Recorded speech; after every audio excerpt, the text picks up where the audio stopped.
Venezuela పైన America military attack చేయబోతుందా? అలాంటి సంకేతాలు అమెరికా ఇస్తోందా? అసలు వెనిజులా కథేంటి ఒకసారి చూద్దాం. వెనిజులా ఒక ఆయిల్ రిచ్ కంట్రీ. అది సౌత్ అమెరికాలో ఉంది. సౌత్ అమెరికాలో సాధారణంగా ఆయిల్ రిజర్వ్స్ ఉండవు. కేవలం వెనిజులా మాత్రమే ఆయిల్ రిజర్వ్స్లో చాలా క్రూషియల్ అక్కడ.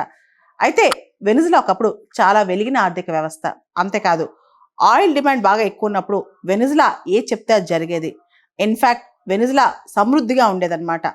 అక్కడ హ్యూగో చావెజ్ అని చెప్పి ఒక లెఫ్టిస్ట్ భావజాలం ఉన్న ఒక అధ్యక్షుడు వచ్చి వెనిజులాలో వచ్చే లాభాలు, ఏదైతే ఆయిల్లో వచ్చే లాభాలు ఉన్నాయో వీటన్నిటిలో ప్రజలకు పంచాలని వెల్ఫేరిస్టిక్ మెజర్స్ చాలా చేశారు. తర్వాత ఆయిల్ ప్రైజెస్, డిమాండ్, సప్లై వీటన్నిటిలో మిస్ మ్యాచ్ వచ్చి ఆయిల్ ప్రైజెస్ సడన్ గా పడిపోయాయి. వెనిజులా ఆల్మోస్ట్ దివాణా తీసింది. అప్పుడు వెనిజులా ఆర్థిక పరంగా కష్టాల్లోకి వెళ్ళిందనమాట. అక్కడ ప్రజలు అలమటించిపోయారు. తినటానికి తినలేని పరిస్థితి అనమాట.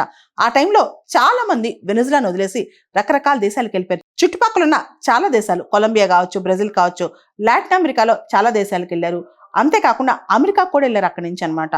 దాంతో విపరీతమైన రెఫ్యూజీ క్రైసిస్ కూడా అక్కడ స్టార్ట్ అయిపోయింది. వెనిజులా దేశాన్ని చాలా ఇన్స్టిట్యూషన్స్ నుంచి, గ్రూప్స్ నుంచి కూడా బ్యాన్ చేసేసారనమాట. దాంతో వెనిజులా ఇంకా కష్టాలు పాలైంది. అండ్ వీటన్నిటితో పాటు ఇప్పుడు డొనాల్డ్ ట్రంప్ వెనిజులా పైన కత్తిగట్టారు. వెనిజులా నుంచి చాలా డ్రగ్ ట్రాఫికింగ్ జరుగుతుందని చెప్పి, వెనిజులా నుంచి కొకైన్ కావచ్చు, ఫెంటనిల్ కావచ్చు, ఇవన్నీ కూడా అమెరికాకి ఎక్స్పోర్ట్ అవుతున్నాయి అని చెప్పి డొనాల్డ్ ట్రంప్ ఆరోపణ అనమాట. అంతేకాదు, వెనిజులాని కట్టడి చేయడం కోసం డొనాల్డ్ ట్రంప్ కరీబియన్లో, పసిఫిక్ ఓషన్లో అమెరికన్ మిలిటరీ ప్రెజెన్స్ బాగా పెంచాడు. ఓన్లీ డ్రగ్స్ అరికట్టడానికి, డ్రగ్ బోర్డ్స్ రాకుండా చూడటానికి ఎంత మిలిటరీ ప్రెజెన్స్ డొనాల్డ్ ట్రంప్ తీసుకొచ్చాడా అని అందరూ ఆశ్చర్యపోతున్నారు. దీని వెనకాల కేవలం డ్రగ్ బోర్డ్స్ ని అరికట్టమే కాదు, డొనాల్డ్ ట్రంప్ పెద్ద పెద్ద ఆలోచనలు చేస్తున్నారు. వెనిజులాని కంప్లీట్ గా కంట్రోల్లో తీసుకోవడానికి ట్రై చేస్తున్నారని చెప్పి కూడా చాలా మంది ఆరోపిస్తున్నారు అనమాట. మనం చూస్తే ఈ సెప్టెంబర్, అక్టోబర్లోనే దాదాపు 83 మంది చనిపోయారు కరీబియన్ ప్రాంతంలో. దాదాపు 21 అమెరికన్ స్ట్రైక్స్ జరిగాయి అనమాట. ఏదైతే డొనాల్డ్ ట్రంప్ ప్రభుత్వం ఆరోపిస్తుందో డ్రగ్ బోర్డ్స్ అని చెప్పి, అదే విధంగా వెనిజులా దేశం నార్కో టెర్రరిజం ప్రమోట్ చేస్తుందని చెప్పి డొనాల్డ్ ట్రంప్ ఆరోపణ అనమాట. దాంతో అమెరికన్ మిలిటరీ కరీబియన్ ప్రాంతంలో చాలా పెద్ద ప్రెజెన్స్ ఏర్పాటు చేసుకుంది, చాలా పెద్ద డిప్లాయ్మెంట్ చేసిందనమాట. అమెరికా అధ్యక్షుడు డొనాల్డ్ ట్రంప్ రీసెంట్ గా వెనిజులా అధ్యక్షుడు నికోలస్ మదురోతో ఫోన్లో మాట్లాడినట్టు తెలుస్తోంది. నువ్వు ఇప్పుడే ఇమీడియట్ గా బయటకు వెళ్ళిపోయి దేశం నుంచి, నువ్వు, నీ ఫ్యామిలీ, అంటే నీ భార్య, పిల్లోడు అందరు బయటకు వెళ్ళిపోండి. ఇమీడియట్గా వెళ్ళకపోతే మీరు నష్టం చూస్తారు, మీ వరకు మేము వదిలేస్తాం, మీరు వెళ్ళిపోండి అని చెప్పి డొనాల్డ్ ట్రంప్ మదురోతో చెప్పినట్టు కూడా తెలుస్తుందన్నమాట. అయితే డొనాల్డ్ ట్రంప్కి ఏం కావాలి వెనిజులాలో?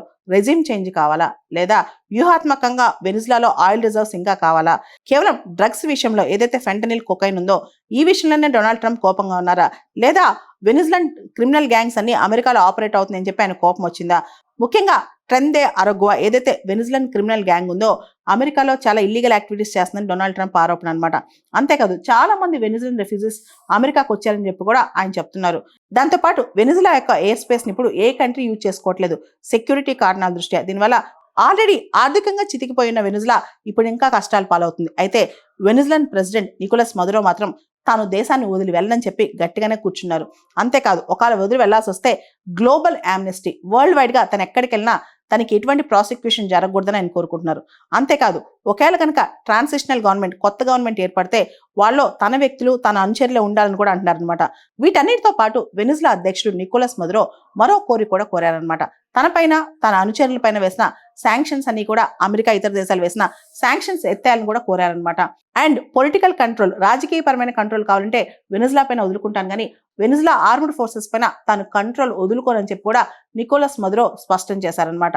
అయితే నికోలస్ మదురో మరియు డొనాల్డ్ ట్రంప్ మధ్య, అంటే అమెరికా అధ్యక్షుడు, వెనిజులా అధ్యక్షుడి మధ్య ఒక డీల్ కుదుర్చాలని చెప్పి బ్రెజిల్, ఖతార్, టర్కీ ఈ దేశాలన్నీ కూడా ట్రై చేశాయి. అయితే ఈ డీల్ ఫెయిల్ అయిపోవడంతో ఇప్పుడు డొనాల్డ్ ట్రంప్ మరింత ఆగ్రహంతో ఉన్నారనమాట. వెనిజులా పైన అమెరికా మిలిటరీ అటాక్ చేయొచ్చు అన్న డౌట్స్ కూడా వెలువడుతున్నాయి. ఇక్కడ వెనిజులాకు సంబంధించి కార్టెల్ ఆఫ్ సన్స్ అని చెప్పి ఒక కార్టెల్ ఆపరేట్ అవుతుంది.